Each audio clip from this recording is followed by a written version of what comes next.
I'm here with Dr. David Cates, Director of Behavioral Health at Baystate Medical Center, to tell you how to talk to your kids when disaster strikes. Doctor, thanks so much for being here. So how do you explain to your child what exactly is a tornado or a severe storm? Well, of course, it depends on the child's age and level of understanding. But in general, I would recommend being clear, simple, straightforward, giving a brief explanation. But perhaps as important as what we say to kids is understanding what they were thinking and understanding what their conception of it is. Kids may have misunderstandings about why the tornado happened, about why some areas were damaged and others weren't. They may wonder, why did we do this when the tornado hit? So asking them questions to get at some of those things gives us an opportunity to identify and dispel any misconceptions that they may have. It's also, just one other point, important to provide reassurance to kids. So after you explain it, to say there are people whose job it is to monitor this, to warn us if there's severe weather, and here's what we would do, like the FEMA director was saying, in terms of actions that we would take. So letting them know they're protected, no matter what, nothing can happen to them.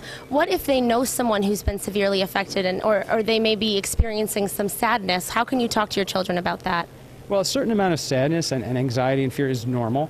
And so it's important to give kids a chance to express that and to let them know that it's okay that they feel scared. Where we become concerned is when those kinds of fears would go on for weeks at a time or would be interfering with their ability to concentrate. But kids can also look for opportunities to do things to help victims, to help turn a sense of fearfulness into a sense of control, something I can do now to reach out to others. And when it comes to being prepared, you should always have a plan with your children as to what you would do if this happened again. Absolutely, and having a plan and letting kids know this is what we do, we would keep you safe.